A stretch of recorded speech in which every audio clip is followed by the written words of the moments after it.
الحمدللہ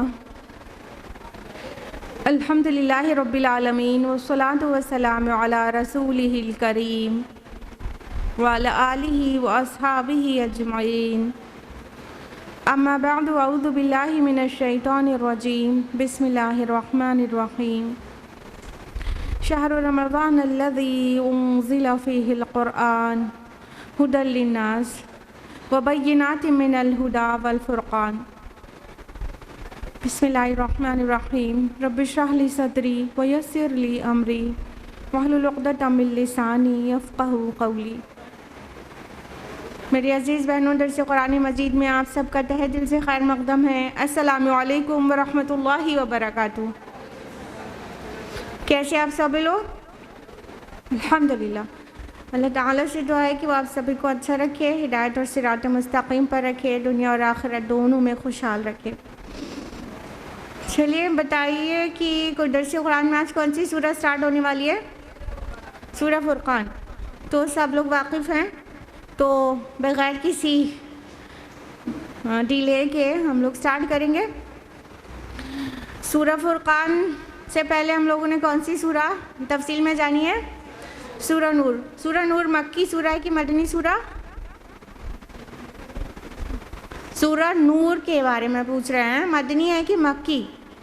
مدنی سورہ ہے، اس میں کسی کا کوئی ڈاؤٹ نہیں ہونا چاہیے تھا۔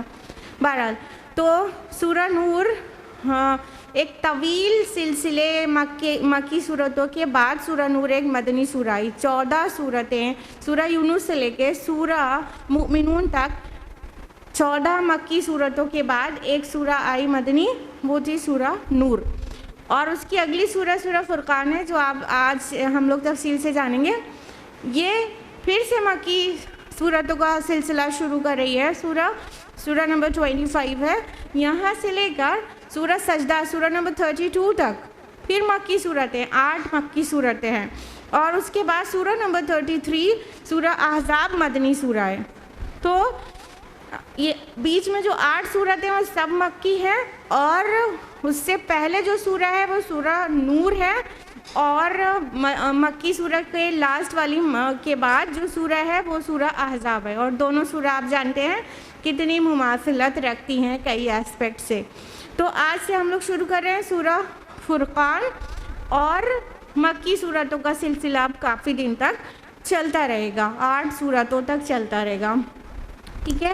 اس کے علاوہ یہ جو سورہ ہے، یہ اگر اس سورہ میں پورا 25 نمبر کی سورہ ہے مصحف میں، اور اس میں 6 رکوع ہیں اور 77 آیات ہیں، 77 آیات۔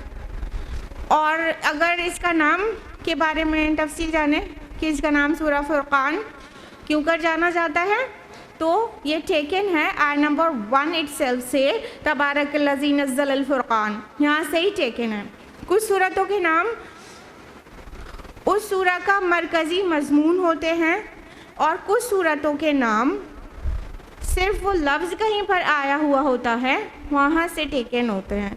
تو یہ سورہ بیسیکلی یہ پہلی آیت میں یہ لفظ آیا ہے فرقان، اس وجہ سے اس کا سمبل بن گیا ہے اور اس کا نام ہے سورہ فرقان۔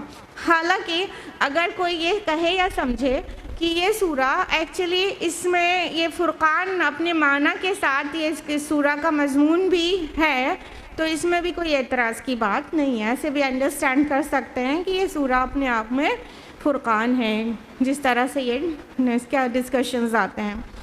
جہاں تک اس کے زمانہ نزول کی بات ہے تو یہ مکی سورہ ہے، مکہ کا دور متوسط اس کا زمانہ ہے۔ تو یہ جو دور متوسط جو مکہ کا ہے، وہ اس قرآن میں بھی یہ تمام صورتیں ایک دم درمیان میں آ رہی ہیں، درمیان قرآن میں۔ تو اس کے آگے کی بھی صورتیں اسی نیچر کی ہوں گی، اور یعنی کہ وہ نازل ہوئی ہیں اللہ کے رسول صلی اللہ علیہ وسلم کے مکن پیریڈ کے مڈل میں، ٹھیک ہے۔ اور جہاں تک اس کے موضوع اور مضمون کی بات ہے تو اس سورہ کا عمود ہے نبی صلی اللہ علیہ وسلم کی صداقت اور قرآن مجید کی حقانیت کو واضح کرنا، یعنی اس کا ایڈریس مین ہے کہ اللہ کے نبی صلی اللہ علیہ وسلم کے اوپر جو الزامات ہیں اس کا جواب دے رہی ہے، اور قرآن مجید کو جو اللہ کی طرف سے نہیں مان رہے ہیں اس کا جواب دے رہی ہے، اور باقی جو اس سے بھی بالکل ایکسس اس کا پوچھا جائے تو اس کی ایکسس رہے گی توحید کے اوپر یہ سورہ پوری فلو کر رہی ہے۔ تو بس اتنی تمہید کے بعد آیت نمبر 1 سے تفصیل سے جانتے ہیں انشاءاللہ۔ تو آیت نمبر 1 آف سورہ فرقان is اعوذ باللہ من الشیطان الرجیم بسم اللہ الرحمن الرحیم تبارک الذی نزل الفرقان علی عبدہ، بڑی بابرکت ہے وہ ہستی جس نے الفرقان نازل فرمایا اپنے بندے پر، لیکون للعالمین نذیرا، تاکہ وہ ہو تمام جہاں والوں کے لیے خبردار کرنے والا۔ اب یہ سورہ شروع ہو رہی ہے اللہ سبحانہ و تعالی کی ذات کی برکت کو ظاہر کرتے ہوئے، تبارک الذی، تبارک جو ورڈ آیا ہے یہ اور بھی کئی جگہوں پر آتا رہے گا۔ یہ سورہ ایسی ہے، سورہ فرقان سلسلے میں، جو یہاں سے شروع ہو رہی ہے تبارک الذی نزل الفرقان، اور اس کے بعد کی جو 7 صورتیں آئیں گی وہ حروف مقطعات سے شروع ہوں گی۔ تو یہاں پہ تبارک سے شروع ہو رہی ہے۔ تبارک ورڈ کی اگر انالیسس کریں تو اس کا جو روٹ لیٹرز ہم فائنڈ کریں گے وہ ہے با، را اور کاف، ٹھیک ہے؟ تو یہ اس کا جو با، را اور کاف ہے، اس کا جو روٹ لیٹرز ہیں، حروف اصلیہ ہیں، تو وہ مصدر میں جا کے ایک برکہ بنیں گے اور بروک بھی بنے گا، ٹھیک ہے؟ تو برکہ اگر مانا جائے تو یعنی مصدر برکتن مانا جائے تو اس کا معنی ہوگا کہ کثرت، زیادتی، انکریز، پلینٹیفولنس، زیادہ ہونا کسی چیز کا، ٹھیک ہے؟ اور اگر بروک اس کا مصدر مانا جائے تو اس کا مطلب ہوگا بقا، قیام، دوام، ہمیشگی، ایٹرنیٹی، یہ معنی ہوگا۔ اور پھر یہ جو تبارک بنا ہے یہ ثلاثی مجرد کے نہیں بلکہ ثلاثی مزید فی کے باب تفعول سے ہے، اور باب تفعول میں جو خصوصیات آتی ہیں وہ آتی ہیں مبالغہ کی اور اظہار کمال کی۔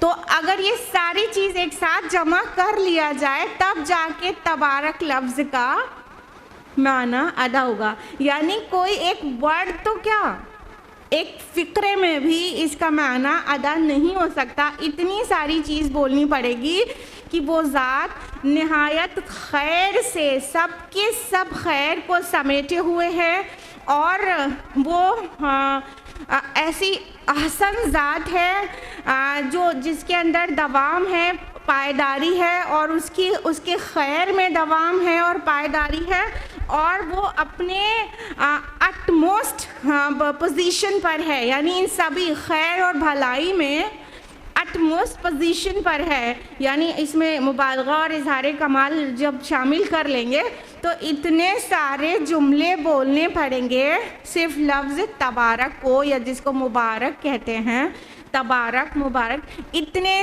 سارے معنی اور مفاہیم اپنے اندر سمیٹے ہوئے ہیں۔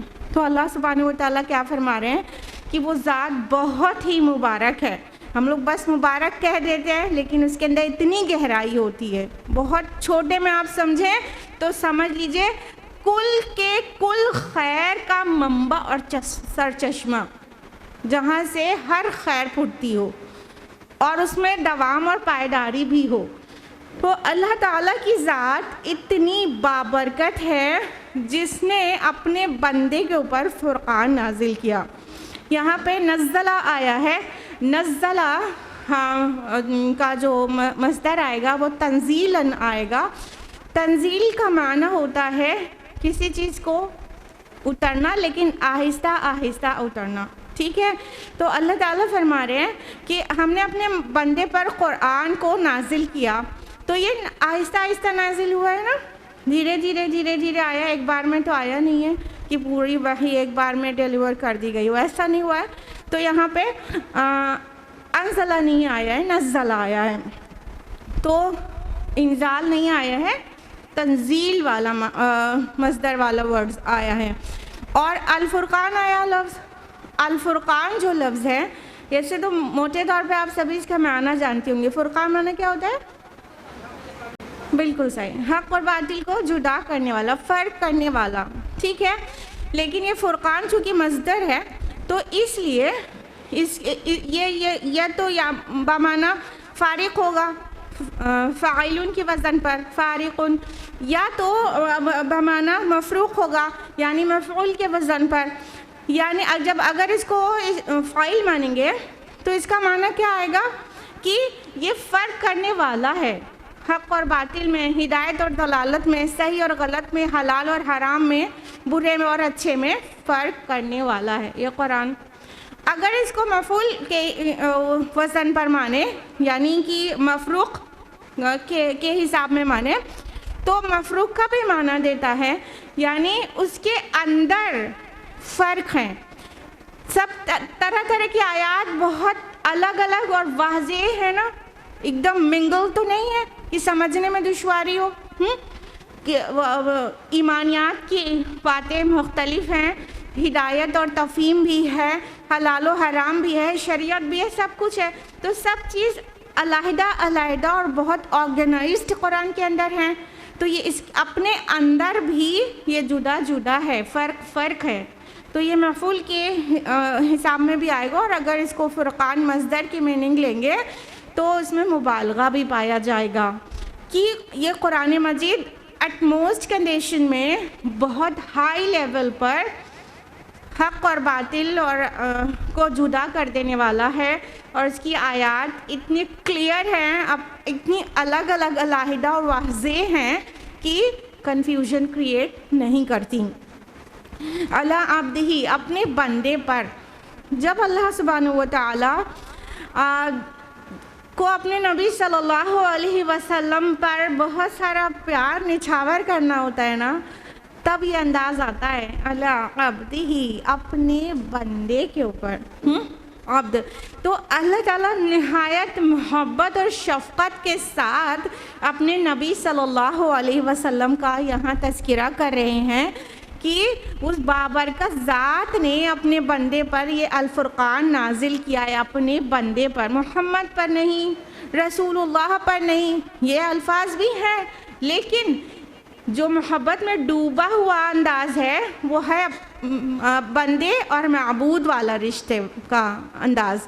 تو یہاں پہ اللہ سبحانہ و تعالیٰ نے اللہ عبدہ ہی کہا ہے. اور اس کے علاوہ یہ انداز دو جگہ اور ہے. جلدی جلدی بتائیے کہاں پر ہے؟ سورہ کہف اور بس اسی کے بغل والی سورہ، جلدی بتائیے. بالکل سورہ اسراء. یہ دو سورتوں میں آپ دیکھتے ہیں نا، وہ سورہ اسراء میں آپ دیکھتے ہیں بنی اسرائیل میں سبحان الذی اسریٰ بعبدہ نا، اور سورہ کہف کہاں سے شروع ہوتی ہے؟ الحمدللہ الذی انزل علی عبدہ الکتاب نا. تو اللہ عبدی، تو عبد یہ والا جو پیار بھرا انداز ہے وہ دو صورتوں کے علاوہ تیسری جگہ پر یہاں ہے. اتنے پیار سے اللہ سبحانہ و تعالیٰ بہت ہی شفقت کے ساتھ اور بہت جیسے اپنے نبی کا بہت ناز اٹھاتے ہوئے یہاں پر فرما رہے کہ اپنے بندے پر اس نے فرقان اتارا ہے. کس لیے اتارا ہے؟ یہاں پہ واضح کر دیا گیا لام کے صلے کے ساتھ، لیکون للعالمین نذیرا، تاکہ وہ تمام جہاں والوں کے لیے خبردار کرنے والا بن جائے، نذیر بن جائے. تو جو یہ نذیر بننا ہے یہ وداؤٹ اینی ڈاؤٹ یہ رسول اللہ صلی اللہ علیہ وسلم کے لیے آیا ہے، کیونکہ اور بھی جگہ کئی جگہوں پر قرآن حکیم میں رسول صلی اللہ علیہ وسلم کی یہ صفت بیان ہوئی ہے. تو اس میں کوئی مسئلہ ہی نہیں ہے کہ یہ صفت رسول صلی اللہ علیہ وسلم کے لیے سمجھی جائے. لیکن اگر یہ صفت قرآن کی طرف بھی پلٹے، فرقان جو لفظ آیا یہاں پر فرقان کے لیے بھی نذیر آئے تو تب بھی سوٹ کرتی ہے. قرآن مجید بھی نذیر ہے، نذیر مانا خبردار کرنے والا، وارنر. ٹھیک ہے، ایک بشیر صفت آتی ہے، نبی صلی اللہ علیہ وسلم بشیر بھی ہیں، اور ایک نذیر صفت آتی ہے کہ وارنر ہے. بشیر مانا گلیڈ ٹائڈنگ دینے والا، خوشخبری سنانے والا، اور نذیر مانا خبردار کرنے والا، وارن کرنے والا۔ تو یہ دونوں خصوصیات نہ صرف نبی صلی اللہ علیہ وسلم کی ہے بلکہ قرآن مجید کی بھی ہے۔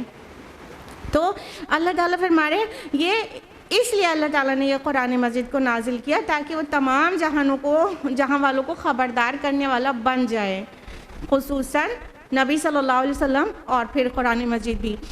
تو یہاں پہ ایک بات اور قابل غور ہے، للعالمین نذیرا کہا گیا ہے نا، کہ تمام جہاں والوں کو خبردار کرنے والا، یعنی ہمارے نبی صلی اللہ علیہ وسلم صرف ایک قوم کے لیے نہیں آئے، ایک پرٹیکولر نیشن کے لیے نہیں آئے، بلکہ ساری دنیا، سارے انسانوں کے لیے آئے۔ یہ بات اور زیادہ وضاحت کے ساتھ قرآن مجید میں کئی جگہوں پر ہے، جیسے کہ سورہ انبیاء سورہ نمبر 21 آیت نمبر 107، وَمَا أَرْسَلْنَاكَ إِلَّا رَحْمَةً لِّلْعَالَمِينَ، ہے نبی ہم نے آپ کو نہیں بھیجا مگر صرف رحمت بنا کر تمام عالم کے لیے، تمام دنیا کے لیے۔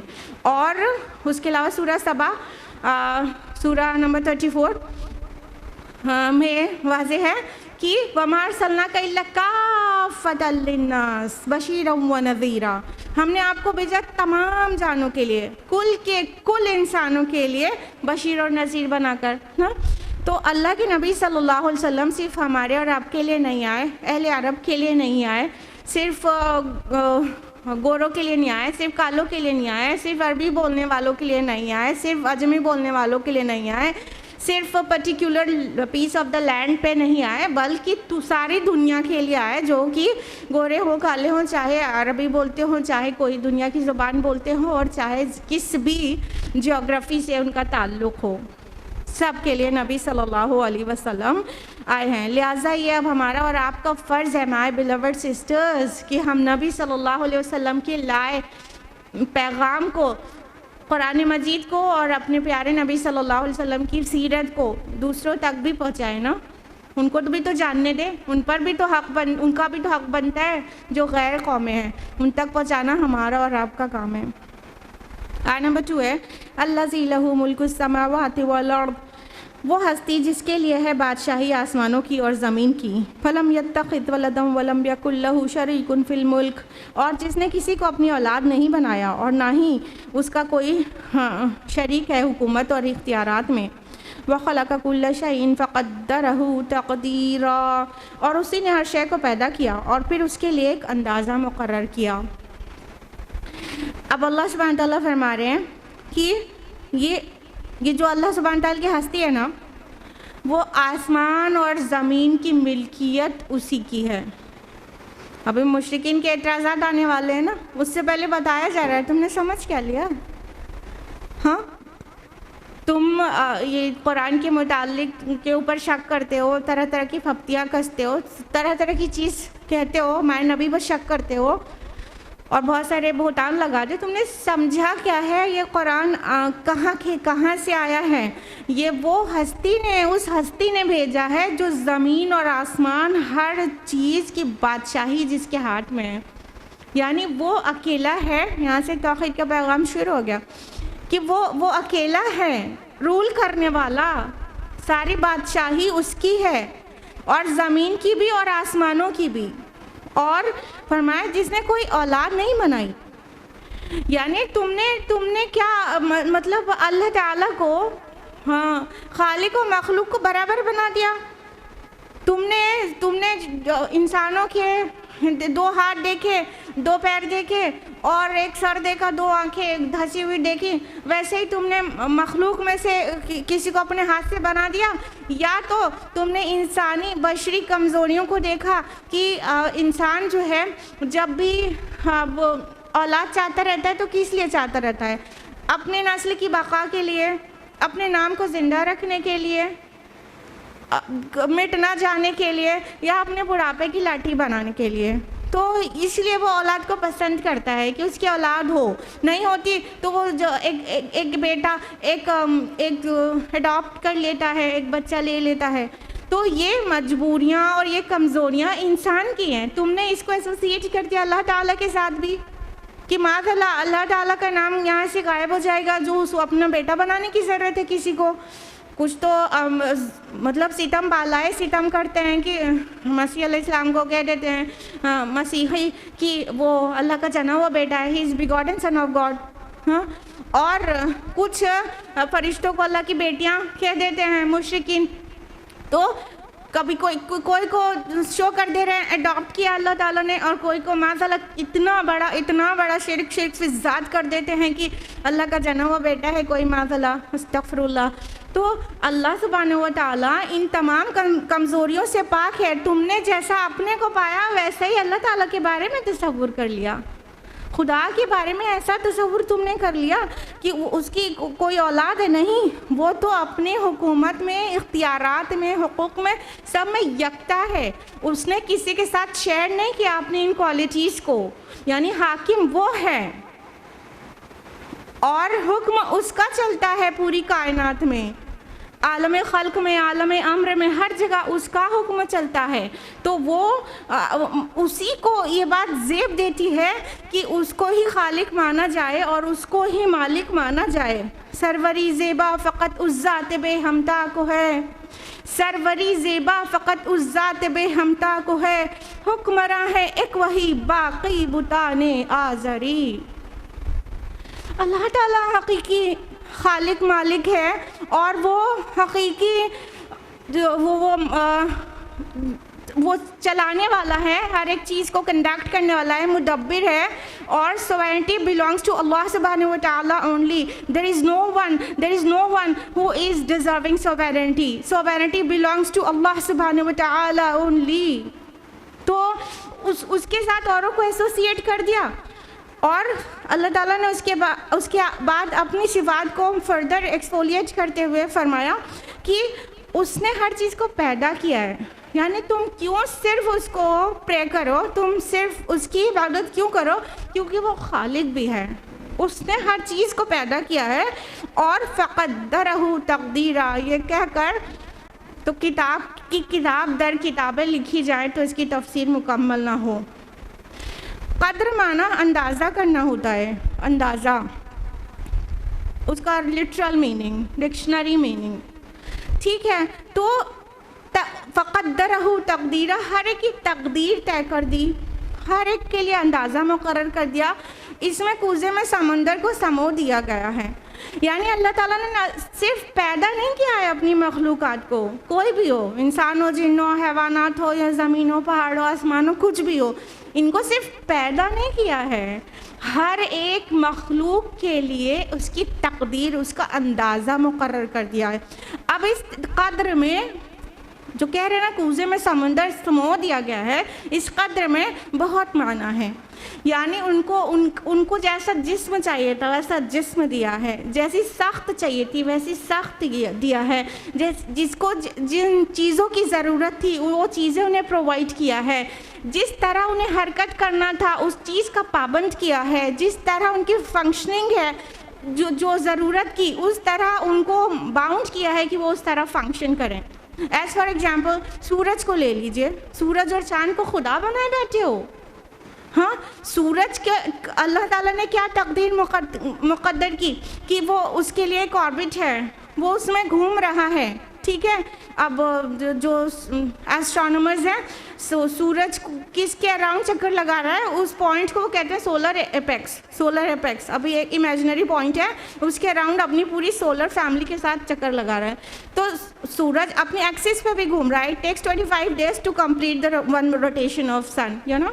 تو 25 دن میں اپنی ایکسس پہ گھومتا ہے, پھر وہ ملکی وے گیلیکسی میں سولر ایپیکس نام کے پوائنٹ کے اراؤنڈ چکر لگا رہا ہوتا ہے. اس کو اس کے رب نے اس کی تقدیر مقرر کر دی ہے, اس کا اندازہ کر دیا ہے. سورج کے علاوہ چاند کے لیے جو تقدیر مقرر کرنی تھی اس کی کر دی, وہ اپنا فنکشن کر رہا ہے. ہاں, اس طرح انسان ہے, حیوان ہے, پہاڑ ہے, بادل ہے, سب کے کو اس کے کام میں لگا دیا ہے اور اس کی ریکوائرمنٹ ان کو پہنچا دیا ہے. چاہے وہ امیبا ہو, وہ کیسے فیڈ کرے گا, اس کے فوڈ کیا ہے وہ اس نے اس زمین پر رکھ چھوڑا ہے. چاہے وہ بلو ویل ہو, اس کا کیا فوڈ رہے گا اور کس طرح وہ زندہ رہے گی, اس کو کی کیا ضروریات ہیں, اس کے باڈی کی ساخت کیسی ہوگی کہ لائف اس کی ایزی ہوگی, یہ ساری چیز ملا کے کہا جا رہا ہے فقدرہ تقدیرا، نہ صرف اس نے پیدا کیا ہے بلکہ ان کو ایک اندازہ ان کے لیے مقرر کر دیا ہے، وہ اس حساب سے اپنی لائف کو کمپلیٹ کر رہے ہیں۔ تو یہ ہے تمہارا رب، تم اس کے ساتھ دوسروں کو ایسوسیٹ کرتے ہو۔ آیت نمبر 3 میں فرمایا وَاتَّخَذُوا مِن دُونِهِ آلِهَةً لَا يَخْلُقُونَ شَيْئًا وَهُمْ يُخْلَقُونَ، اور انہوں نے اس کے سوا ایسے معبود بنا لیے ہیں جو کچھ بھی تخلیق نہیں کرتے بلکہ وہ خود مخلوق ہے۔ وَلَا يَمْلِكُونَ لِأَنفُسِهِمْ ضَرًّا وَلَا نَفْعًا وَلَا يَمْلِكُونَ مَوْتًا وَلَا حَيَاةً وَلَا نُشُورًا، اور وہ اختیار نہیں رکھتے خود اپنے بارے میں کسی بھی نقصان کے اور نہ نفع کے، اور نہ ہی اختیار رکھتے ہیں موت کا اور نہ زندگی کا اور نہ دوبارہ جی اٹھنے کا۔ سبحان اللہ، کتنا بڑا فرق ہے خالق اور مخلوق میں۔ کیوں ہیومینٹی کنفیوز ہوئی؟ اللہ تعالیٰ فرما رہے ہیں انہوں نے ہمارے ساتھ جو ایسوسیٹ کیے ہیں پارٹنرز، ان کی صفت دیکھو، ہم خالق ہیں اور وہ مخلوق ہیں۔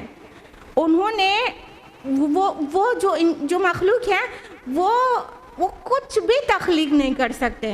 سورہ حج میں کتنی عظیم الشان صدا پر کہا گیا تھا نا کہ وہ سب کے سب مل کے ایک مکھی بھی، ایک فلائی بھی کریٹ نہیں کر سکتے۔ ارے فلائی کریٹ کرنا تو بہت دور رہا، وہ اگر فلائی ان سے ایک پارٹیکل لے کر اڑ جائے تو اس کو واپس بھی نہیں لا سکتے۔ تو وہ کچھ بھی کریٹ نہیں کر سکتے ہیں بلکہ خود کریٹ کیے گئے ہیں۔ لا یخلقون شیئا وہم یخلقون، وہ کریٹ نہیں کرتے، وہ کریٹڈ ہیں، وہ کریشن ہیں، وہ خود کریٹ کیے گئے ہیں۔ کتنا بڑا ڈفرینس ہے، کیا کنفیوژن ہونا تھا۔ لیکن ہیومینٹی نے سب سے بڑا ظلم یہی ہے کہ اس نے شرک کیا کہ وہ تو کچھ بھی تخلیق نہیں کر سکتے، سارے کے سارے مل کے ایک مچھر ایک مکھی نہیں بنا سکتے۔ آج بھی ٹیشو کلچر اور بہت ساری ٹیکنالوجی ایڈوانس ہو گئی ہے، میں اویئر آف اٹ۔ تو ٹیشو کلچر میں بیچارے سائنٹسٹ، بڑے بڑے سائنٹسٹ، چاہے جتنی بڑی ڈیولپڈ کنٹری کا کتنا بڑا سائنٹسٹ ہو، وہ جب تک وہ اللہ تعالیٰ کا ٹیشو لے کے آرٹیفیشیل میڈیا میں گرو نہیں کرائے گا وہ نہیں کر سکتا نا۔ ٹیشو لے بغیر نہیں گرو کرا سکتا نا، وہ ٹیشو کلچر کرتے ہیں نا، ٹیشو کریٹ نہیں کر پاتے ہیں، کوئی ایک سیل کریٹ نہیں کر پاتے ہیں۔ ان کو نیچرل چیز ہی لے کے آرٹیفیشیل میڈیا میں بس اسے گرو کراتے ہیں، فیوریبل کنڈیشن دے کے، پھر اسے اسٹڈی کرتے ہیں۔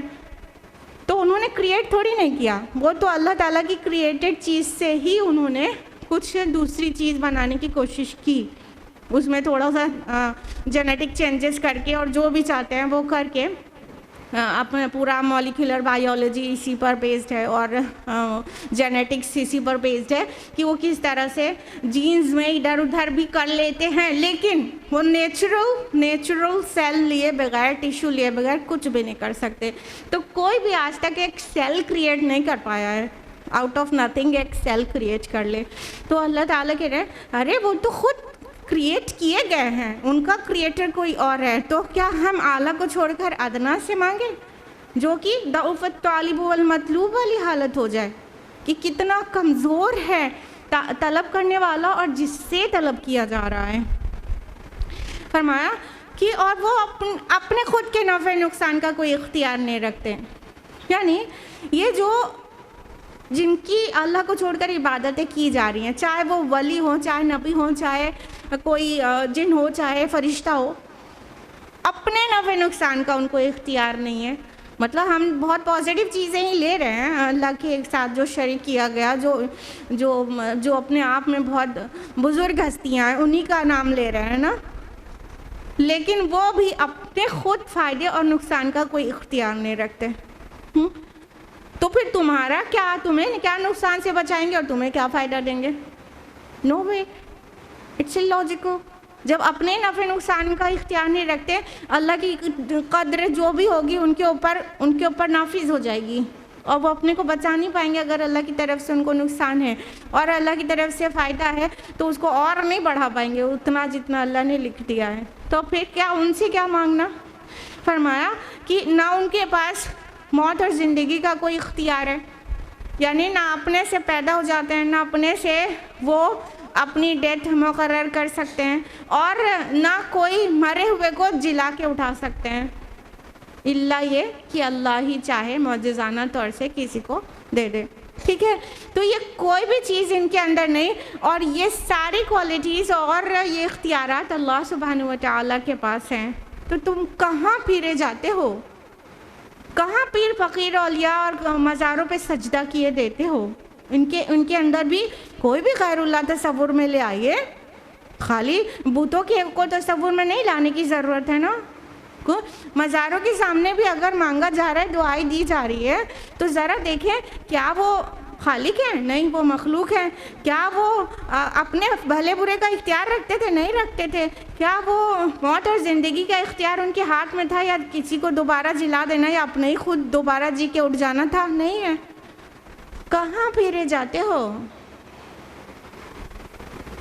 آیت نمبر 4 وَقَالَ الَّذِينَ كَفَرُوا إِنْ هَذَا إِلَّا إِفْكٌ افْتَرَاهُ وَأَعَانَهُ عَلَيْهِ قَوْمٌ آخَرُونَ، اور کافر کہتے ہیں یہ قرآن بس ایک من گڑت چیز ہے جس کو اس شخص نے خود گڑھ لیا ہے اور اس کی مدد کی ہے اس پر کچھ اور لوگوں نے۔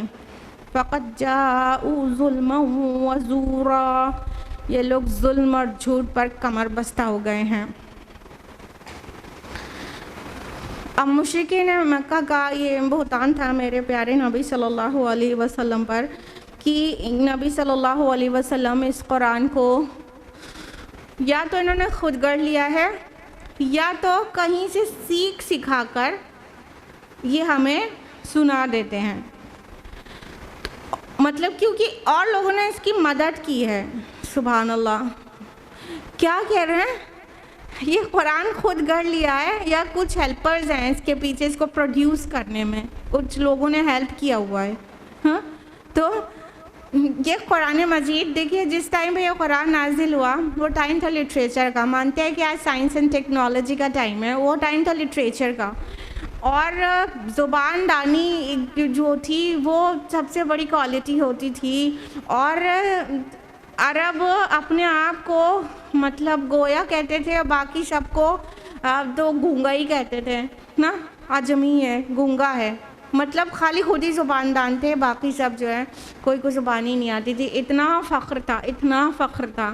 جب یہ قرآن مجید نازل ہوا ہے، سب کی زبانیں بند ہو گئیں کہ وہ یہ کہہ سکیں کہ یہ آرڈینری کلام ہے، یہ کہنے کی ہمت تو کسی میں ہوئی نہیں۔ حیران تھی انسانیت اس دور کی، جو بڑے بڑے وہ سبع معلقات کے شعراء تھے، تو وہ سب کوئی بھی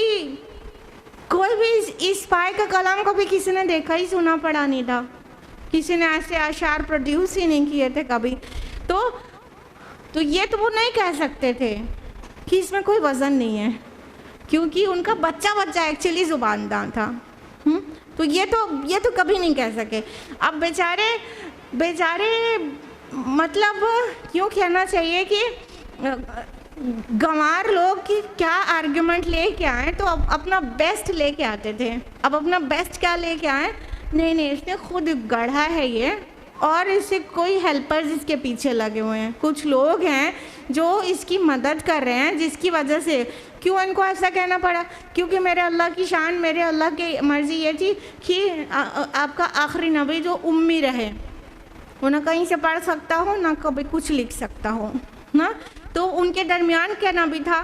وہ امی تھے، سارا شہر جانتا تھا، پورا مکہ، کہ آپ صلی اللہ علیہ وسلم امی تھے۔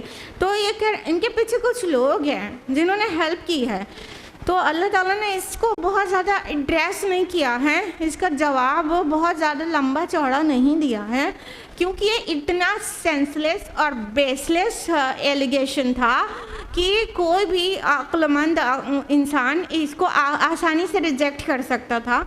تو اللہ تعالیٰ نے اس کو بہت اہمیت کے ساتھ اس کا جواب نہیں دیا ہے، بس اتنے پہ اکتفا کیا ہے کہ یہ لوگ ظلم اور جھوٹ پر کمر بستہ ہو گئے ہیں۔ بلکہ جب اس کی گہرائی میں اترو نا تو دل کرتا ہے کہ کچھ یوں اس کا جو ظلم اور زور کا جھوٹ کا جو ٹرانسلیشن ہے وہ کچھ اس طرح کیے گئے کہ یہ بوکھلا گئے ہیں، دماغ سے خالی ہو گئے ہیں، اور بالکل بوکھلاہٹ میں سینس لیس باتیں کر رہے ہیں۔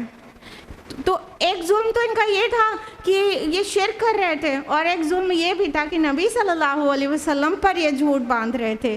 تو یہ جو جھوٹ ہے وہ ظلم اور زور، یہ دونوں، یہ تو ایک چیز کے لیے بھی آ سکتا ہے اور دونوں الگ الگ چیز کے لیے بھی آ سکتا ہے، جیسا کہ ہم نے بتایا کہ ظلم و زور دونوں اس لیے بھی کہ یہ اتنی مطلب سر پھری بات کر رہے ہیں اور نرا جھوٹ گڑھ کے لے آئے ہیں، اور الگ الگ کر کے کہیں تو ظلم بمعنی شرک اور زور بمعنی انکار، تکذیب قرآن حکیم کی، کلام اللہ کی۔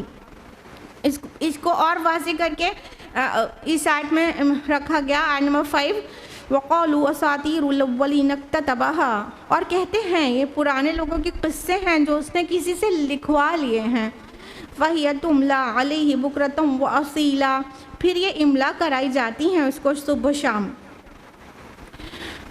یہ ظالم لوگ کفار مکہ نبی صلی اللہ علیہ وسلم پر یہ بہتان لگاتے تھے کہ یہ پرانے لوگوں کے قصے ہیں۔ کیوں؟ قرآن مجید میں جو دیگر انبیاء علیہ السلام کے جو سٹوریز آئیں اور جو وہ واقعات ہے جو ایکچولی آسمانی کتب میں ہی ہوا کرتے تھے، اس کے پہلے آسمانی کتب تھی، وہ ان کے پاس نہیں تھی، تو کیا تورات تھی تو صحیح، سراؤنڈنگ میں انجیل تھی تو صحیح، ٹھیک ہے، تو جو آسمانی کتب یا اسکرولز صحیفے ہوا کرتے تھے ان کا جو انداز تھا وہی اس کتاب کا بھی انداز تھا۔ تو آپ کہہ رہے ہیں نہیں، پرانے لوگوں کی کہانیاں ہیں، وہی ہے جو اس نے کسی سے لکھوا لیا ہے۔ اب یہ تو نہیں کہہ سکتے نا لکھ لیا ہے، کیونکہ پتہ تھا امی ہے اور یہ بات کوئی بھی نہیں مانے گا، سبھی رد کر دیں گے فرسٹ اٹیمپٹ میں۔ تو کسی سے لکھوا لیا ہے، اکتتبہ آیا ہے نا باب افتعال میں، جس کو لکھوا لینا، لکھنا نہیں، لکھوا لینا، کسی اور سے لکھوا لینا۔ تو یہ کیا کہا کرتے تھے، کوئی ان کو املا کر رہا ہے اور یہ لکھوا کے اس کو، اور دوپہر کو رات میں لکھواتا ہے اور دوپہر کو پیش کرتا ہے۔ اس کے متعلق کچھ لوگوں کے نام بھی ان لوگ لیا کرتے تھے، حالانکہ بہت سلی اور سینسلیس بات تھی کہ وہ آزاد کردہ غلام تھے۔ کچھ اہل کتاب کے آزاد کردہ غلام تھے جن میں عداس ہے، یسار ہے اور جبر ہے، یہ تین نام وہ اکثر لیا کرتے تھے کہ ان سے ان کے بڑے تعلقات ہیں محمد کے صلی اللہ علیہ وسلم، اور یہ لوگ اس کو سکھاتے پڑھاتے ہیں۔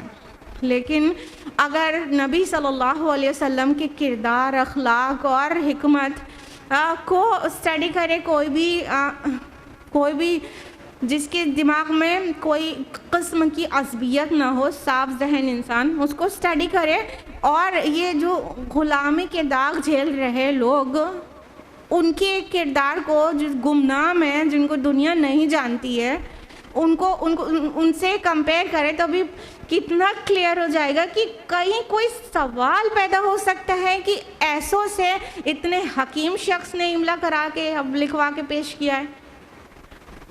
اور اگر بہت سارے لاجیکل اس کے آنسرز ہیں، اگر کسی سے ان غلاموں سے آزاد کردہ ان سے لکھوایا ہے تو وہ لوگ یہ کلام لے کے خود کیوں منظر عام پہ نہیں آ گئے؟ اپنی شان کیوں نہیں بڑھا لی؟ کائے کو محمد کو پیچھے سے چپ چاپ لکھا رہے ہیں اور پردے کے پیچھے کام کر رہے ہیں، اپنا نام کہیں نہیں آنے دے رہے۔ کتنی سلی چیز تھی جو یہ لوگ کر رہے تھے، تو اللہ سبحانہ و تعالیٰ نے اس کو جسٹ مینشن کیا ہے اور اس کا جواب کوئی تفصیل سے نہیں دیا ہے، یعنی انتہا درجے کے عقل سے خالی الزامات تھے۔ آیت نمبر 6، قُلْ أَنزَلَهُ الَّذِي يَعْلَمُ السِّرَّ فِي السَّمَاوَاتِ وَالْأَرْضِ، آپ کہہ دیجئے کہ اس کو اس نے نازل کیا ہے جو آسمانوں اور زمین کی ہر چھپی ہوئی چیز کو جانتا ہے۔ إِنَّهُ كَانَ غَفُورًا رَحِيمًا، یقیناً وہ بہت بخشنے والا اور بہت رحم کرنے والا ہے۔ اب اللہ سبحانہ تعالیٰ فرما رہے ہیں کہ یہ تم کدھر کی طرف منسوب کر رہے ہو نازل کرنے کی بات، اس کو تو اس ذات نے نازل کیا ہے جو آسمان اور زمین کے چھپے بھید کو جانتا ہے۔ یعنی یہ کتاب اٹھا کر دیکھ لو، کوئی دنیا کا کوئی بھی انسان اور کسی بھی دور کا کوئی بھی انسان ایسا نہیں ہوگا کہ یہ کتاب جس ٹاپکس پر ایڈریس کرتی ہے وہ سب کا ایکسپرٹ ہو۔ اور اس کی آخری سطح تک اس کو علم ہو. مان لیجیے لٹریچر ہی ہو گئی, تو یہ ایسا ہائیسٹ لٹریچر ہے کہ انسانی ذہن عاجز ہے کہ اس کو پروڈیوس کرنے سے. کھلا چیلنج ہے قرآن کا, اور کوئی کبھی پروڈیوس نہیں کر پایا. 1450 سال ہو گیا, کوئی کبھی اس جیسی ایک چھوٹی سورہ نہیں پروڈیوس کر پایا. یعنی 1.5 لائن کی ایک سورہ بھی کوئی پروڈیوس کر دے تو اس کے کمپٹیشن میں وہ آ سکتا ہے. کر پایا؟ کوئی نہیں کر پایا. سائنس کی اتنی ساری برانچز, کل لٹریچر کے ایرا تھا نا, آج سائنس اینڈ ٹیکنالوجی ایرا ہے. سائنس کی جو آیات ہیں, جتنے سارے برانچز آف سائنس آج بن چکی ہیں, ان میں سے بہتوں اکثر جو ہے برانچز کی آیات اس میں ہیں. کوئی اتنا بڑا سائنٹسٹ ہے دنیا کا کہ وہ ہر برانچ آف سائنس کو جانے, اور لٹریچر کو جانے, فلاسفی کو جانے, سائیکالوجی کو جانے, اور ہر چیز اپنی انتہا پر اور بالکل 100% کریکٹ وے میں جانے, اور اس طرح کی چیز کو پیش کر سکے. کوئی ہے؟ کوئی بھی نہیں. یہاں پہ اللہ تعالیٰ نے اپنے آپ کو, یعنی قرآن کو بھیجنے والا کے ساتھ جو صفات بیان کی ہے, وہ یعلم السر فی السماوات والارض, جو زمین اور آسمان کی چھپی چیزوں کو جاننے والا ہے. یعنی صرف وہی ذات ہے نا جو سائنس کو, actually science is the work of God, وہ سائنس کا اور فزیکل لاز کا اور ہر ایک چیز کا خود خالق ہے, تو وہ جانتا ہے چھپے ہوئی چیزوں کو. انسانی فلاح بہبود کے لیے کیا چیزیں اہم ہیں, اس میں کیا قانون ہونا چاہیے, شریعت کیا ہونا چاہیے, وہ جانتا ہے. اور جو حقائق اس کے اندر ہیں وہ جانتا ہے. اس نے بھیجا ہے, اس نے بھیجا ہے. اب دیکھیے انڈین کانسٹیٹیوشن ہے. Indian constitution is one of the best constitutions of the world. ٹھیک ہے, اتنا اچھا ہونے کے باوجود بھی سال میں کئی امینڈمنٹس ہوتے رہتے ہیں کہ نہیں ہوتے رہتے ہیں. یعنی انسان جو کچھ بھی قانون بھی بناتا ہے تو کبھی اسٹیبل نہیں ہو پاتا, اس کو بار بار امینڈمنٹ کی ضرورت پڑتی ہے, کیونکہ وہ زمین اور آسمان کے بھیدوں کو نہیں جانتا ہے, وہ فیوچر نہیں جانتا ہے. ہاں, وہ آگے کیا پرابلم آ جائے گی اس قانون کو بنانے کے, کیا کیا ڈرا بیکس آئیں گے, پھر اسے چینج کرنا پڑے گا, وہ پہلے سے نہیں جانتا ہے. کون جانتا ہے؟ اللہ تعالیٰ. اس نے قرآن کو نازل کیا ہے. ہمیں اور رب کو اس کا بہت شکر گزار ہونا چاہیے نا کہ ہمارے پاس قرآن ہے. مطلب آئی تھنک کہ سب سے زیادہ شکر اس بات پر بنتا ہے کہ ہم لوگ کے پاس قرآن ہے, اور یہ کرائیٹیرین ٹو جج ہے, الفرقان ہے, جس سے ہم صحیح غلط میں فرق پتہ لگا سکتے ہیں. اگر یہ بس لائف سے نکل جائے تو کچھ بھی نہ بچے, لائف گمراہی میں بھٹکتے رہ جائیں نا. تو کتنا شکر ادا کرنا چاہیے کہ قرآن ہمارے پاس ہے اور ہم اس پر ایمان رکھتے ہیں. اس یاد میں آگے کہا کہ یقیناً وہ بہت بخشنے والا اور رحم کرنے والا ہے. یعنی تم ایسے سے چیلنجز کر رہے ہو, تم اتنے بڑے بڑے بہتان سلی لگا رہے ہو, لیکن اللہ تعالیٰ تمہیں چھوڑے ہوا ہے. بات یہ نہیں ہے کہ وہ زمین اور آسمان کا خالق ہے, مالک ہے, اختیارات سب اس کے انڈر میں ہیں, بس تم ہی کو نہیں وہ پکڑ پا رہا ہے, تم اتنی حرکتیں کر رہے ہو. نہیں نہیں نہیں, وہ اس لیے تمہیں مہلت دے رہا ہے کیونکہ بہت غفور اور بہت رحیم ہے. تم چاہے جو حرکتیں کرتے رہ جاؤ, تمہیں اتنی مہلت ضرور دیا جائے گا کہ اپنی لائف کو جہاں تک اس نے سیٹ کیا ہوتی کمپلیٹ کر لو, فوراً تمہیں نہیں پکڑ لیا جائے گا. آیت نمبر 7, وَقَالُوا مَا لِهَٰذَا الرَّسُولِ يَأْكُلُ الطَّعَامَ وَيَمْشِي فِي الْأَسْوَاقِ. وہ کہتے ہیں یہ کیسا رسول ہے جو کھانا بھی کھاتا ہے اور بازاروں میں چلتا پھرتا بھی ہے. لَوْلَا أُنزِلَ إِلَيْهِ مَلَكٌ فَيَكُونَ مَعَهُ نَذِيرًا. کیوں نہیں اتارا گیا اس پر کوئی فرشتہ کہ وہ اس کے ساتھ ہو کر ڈرانے والا ہو جاتا. اب دیکھیے کتنا ایک اور سلی آرگیومنٹ. وہ کفار مکہ رسول اللہ صلی اللہ علیہ وسلم کو جھوٹا بتانے کے لیے, غلط بتانے کے لیے یہ بھی کہتے ہیں کیسے رسول ہے, یہ کھانا کھاتا ہے, بازاروں میں گھومتا ہے. مطلب کہ اچھا ان کو اللہ نے رسول بنا کے بھیجا ہے تو کم از کم تھوڑا سا سپر ہوتا ہے, اور لوگوں سے الگ ہوتے ہیں, ان کو کھانے وانے کی ضرورت نہ پڑتی. یا جیسے بزرگان دین کا تصور کتابوں میں پڑھا ہے بہت جگہوں پر, ہم تفصیل میں نہیں جا رہے, کہ فلاں بزرگ ایک ہفتے میں ایک ہی بار کھانا کھاتے تھے, ان کو کھانے کی ہفتے بھر ضرورت نہیں رہتی تھی.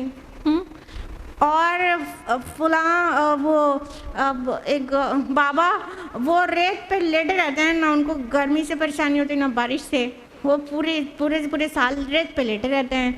تو یہ سب اسلام میں کوئی بزرگی کی علامت نہیں ہے. اللہ کے تمام انبیاء نے کھانا کھایا ہے، پانی پیا ہے. ہاں تو یہ کہہ رہے ہیں کچھ اسپیشل ہوتا ہمارے اور آپ کی طرح اس کھانے کا محتاج ہے، کھانا کھاتا ہے، بازاروں میں گھومتا پھرتا ہے.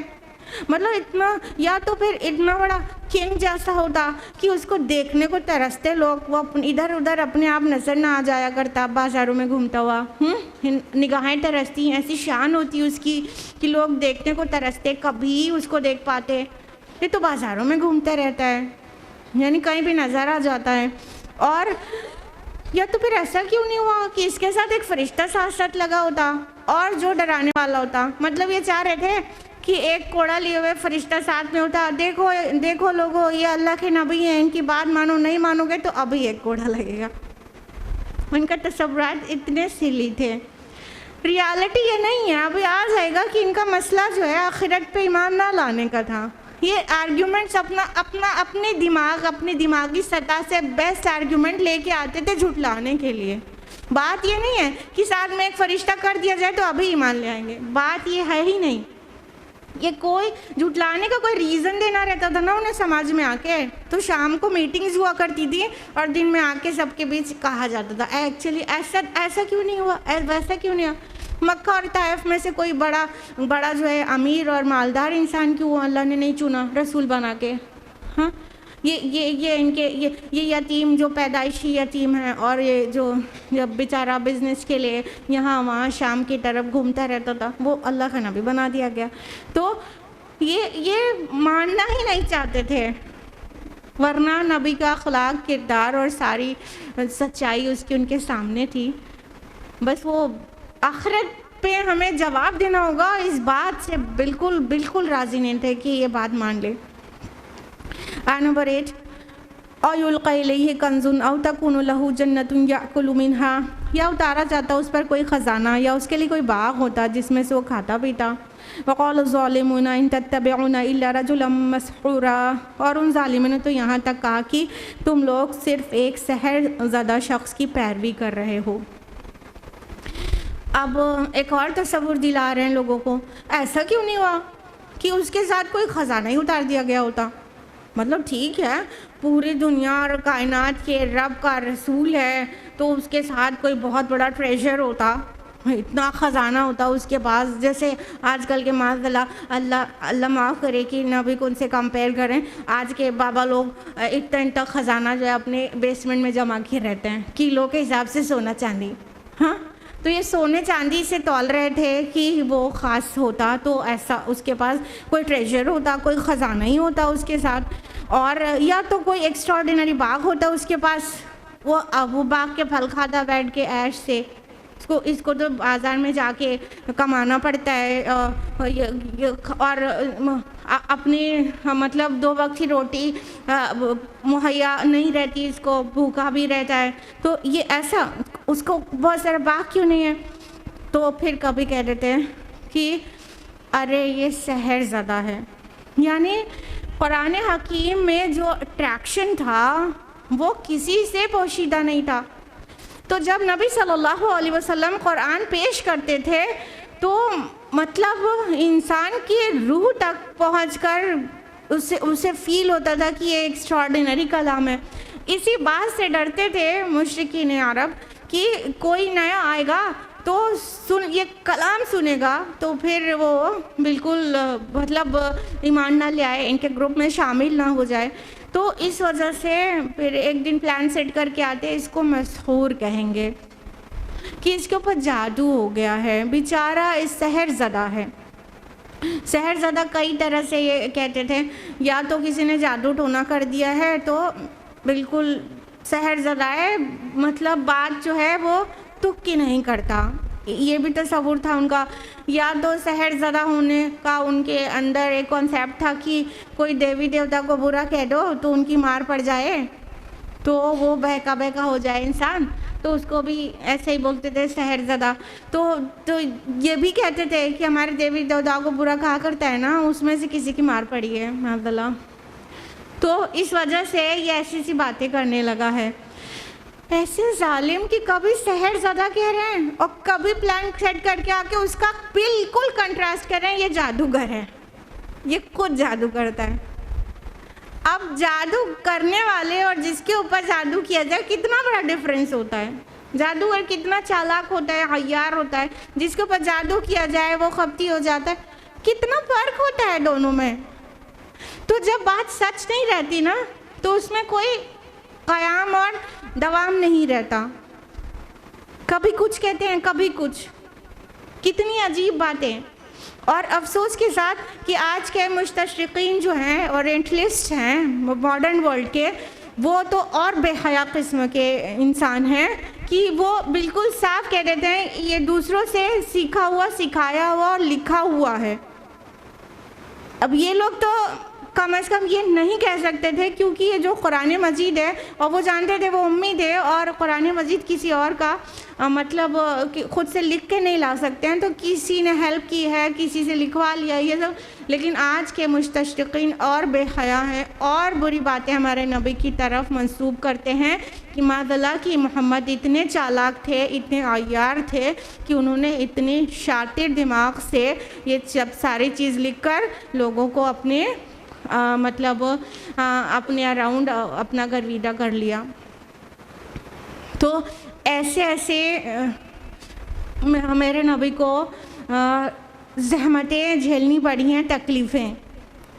ہم اور آپ راہ خدا میں نکلتے ہیں, ایک ذرا سی پریشانی ہو جاتی ہے, ایک چھوٹا سا الزام آ جاتا ہے, یہ بہت بڑے ہیں. ذرا سوچئے کہ کیا جادو کا مارا ہے, اور ہر طرف یہ پھیلا دیا جائے 2 ہفتے کے لیے یہ جادو کی ماری ہے. کیسا فیل کرنے جا رہے ہیں ہم لوگ پہ اتنا چھوٹا سا الزام آ جاتا ہے, بالکل آپے سے باہر جاتے ہیں, سہ نہیں پاتے ہیں. قربان جائیے اپنے نبی پر جس کی زبان سے کبھی جھوٹ نہ نکلا ہو اور کبھی بہکی باتیں نہ کیا ہو. ہم اس کی عقل, حکمت اور شرافت ہر چیز کا جن لوگوں نے لوہا مانا ہو وہی لوگ مل کے کہنے لگے جب اللہ کا کلام پیش کر رہے ہیں تو یہ جادوگر ہے, جادو کا مارا ہے, تو یہ شاعر ہے, تو کاہن ہے. سب کچھ کہا گیا مگر میرے نبی نے اس کو برداشت کیا. آیت نمبر 9 انظر کیف ضربوا لک الامثال فضلوا فلا یستطیعون سبیلا. دیکھیے یہ آپ کے لیے کیسی کیسی مثالیں بیان کر رہے ہیں. یہ تو لوگ گمراہ ہو گئے, اب یہ سیدھے راستے پر نہیں آ سکتے. اللہ سبحانہ و تعالیٰ جب یہ کہے تو کیسا مرہم لگ ہی جائے گا نبی کے زخموں پر کہ میرا رب جب ساتھ ہے تو پھر کس کی پرواہ ہے. ہاں تو اللہ تعالیٰ کہہ رہے ہیں دیکھو کیسے سر پھرے ہیں سب کے سب, کیسی بے وقوفی والی باتیں کر رہے ہیں. عقل کی بات کرتی, چلو تم نے شام کو میٹنگز کی تھی تو کوئی عقل کی بات لے کر آئے ہوتے تو سمجھ میں آتا. مطلب تم اتنے بوکھلا گئے ہو کہ اپنی ہی باتوں کا کاؤنٹر اگلے ہفتے اگلے 2 ہفتے کے بعد لے کر آ جاتے ہو. کبھی ظاہر کہو گے, کبھی مسحور کہو گے, کبھی دیوانہ کہو گے, کبھی شاعر کہو گے, کبھی کاہن کہو گے, اور ایسی چائلڈش ڈیمانڈز کرو گے کہ فرشتہ کیوں ساتھ ساتھ نہیں چلتا, خزانہ کیوں نہیں ہے, سونے کا چاندی کا گھر کیوں نہیں ہے آپ کا. یہ ایسے چائلڈش ڈیمانڈ کرو گے. اس نے کیا کہا ہے تم سے, اس نے تم کو حق کی طرف بلایا, تم کہہ رہے ہو فرشتہ ساتھ میں کیوں نہیں ہے. اس نے تمہیں آخرت اور اس کی جواب دہی سے ڈرایا ہے, تم کہہ رہے ہو کہ تمہارے سونے چاندی کا گھر کیوں نہیں ہے, تمہارے باغ کیوں نہیں ہے. کیسی مطلب یہ دیکھنے میں کتنا صاف پتہ چل رہا ہے کہ جو داعی ہے, رسول جو پکار رہا ہے, وہ کیسی پاکیزہ دعوت دے رہا ہے اور کتنی اچھی باتیں اور کتنے جو اس کی قوم ہے اس سے کتنی محبت اور کتنی فکر والی باتیں کر رہا ہے, اور جو ڈیمانڈز آ رہی ہیں وہ کتنی سلی آ رہی ہیں اور کتنی عقل سے خالی آ رہی ہیں, اور کوئی کا ریلیشن نہیں ہے آپس میں. وہ بات کیا کہہ رہا ہے اور تم بات کیا کہہ رہے ہو. ارے جو بات وہ کہہ رہا ہے اس کو سنجیدگی سے سنو, سمجھو, غور کرو, اس بات کا جواب دو. ٹھیک ہے تم پوچھو کہ اللہ تعالیٰ کیسے جلا دے گا، ہم مر گئے چورا چورا ہو گئے تو ہم کو کیسے جلا کے اٹھا دے گا، ذرا ہمیں بتائیے، ہم سمجھ جائیں تو ایمان لے آئیں۔ تو اللہ کی قدرت کا بیان کرے گا نبی اور بتا دے گا۔ لیکن تمہارا تو مسئلہ ہی یہ نہیں ہے کہ بات کو سمجھنا چاہ رہے ہو، تمہارا مسئلہ تو یہ ہے کہ کسی طرح انکار کرنا ہے، انکار کرنے کے لیے آرگیومنٹس لے کر آنا ہے، چاہے وہ اتنے سلی آرگیومنٹس کیوں نہ ہوں۔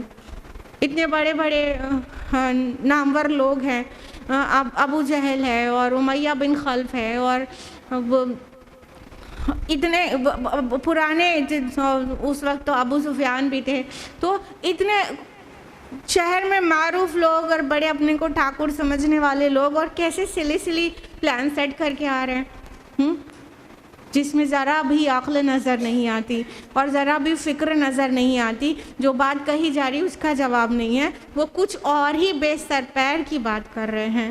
تو ہمارا نبی ہمیشہ ہی ان سے درگزری کرتا رہا ہے، اور ان کی لاسٹ میں مومنوں کی جو صفات بیان کی جائے گی نا، اس میں کہہ دیا جائے گا نا کہ جب وہ ان کا گزر لغو سے ہوتا ہے تو قول سلام، وہ سلام کہہ کے گزر جاتے ہیں، تو یہ بھی جب اناپ شناپ بکتے تھے اتنا میرا نبی نکال ہی جاتا تھا ان کے پاس سے انسانیت اور شرافت کے ساتھ۔